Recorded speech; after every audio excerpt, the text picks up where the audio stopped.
జై శ్రీమన్నారాయణ.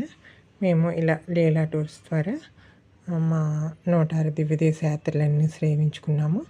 అప్పుడు అయోధ్యలో శ్రీరామ ఆలయం ఇంకా మేము దర్శనానికి వెళ్ళినప్పుడు ఇప్పుడున్న రామాలయం అయితే ఇంకా కంప్లీట్ అవ్వలేదు, కన్స్ట్రక్షన్లో ఉంది.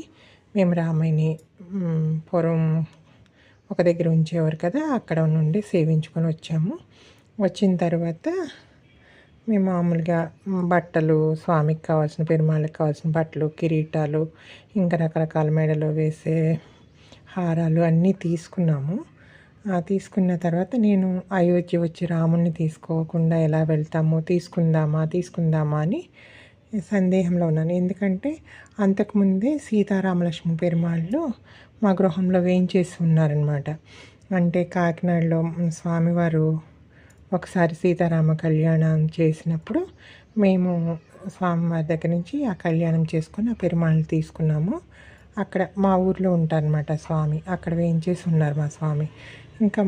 ఇంకా ఎక్కువైపోతాయేమో పెరుమాళ్ళు, మళ్ళీ సీతారాములు ఉన్నారు కదా, మళ్ళీ తీసుకుందామా వద్దా అని ఒకవైపు, మళ్ళీ అయోధ్య వచ్చి రాముని తీసుకోకుండా వెళ్తున్నామా అని ఒకవైపు సందేహంతో ఇంకా సరే నేను తీసుకోకుండానే నేను బస్సు ఎక్కేసాను.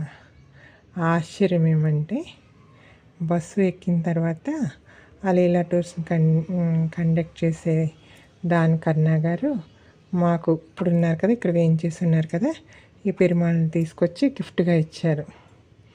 అంటే ఇంకా చూడండి, ఇంకా నా ఆనందానికి అయితే అంతలేదు. స్వామి, నేను తీసుకోనా వద్దా అన్న ఒక ఆలోచనతో, సందేహంతో నేను నిన్ను తీసుకోకుండా వచ్చేసాను.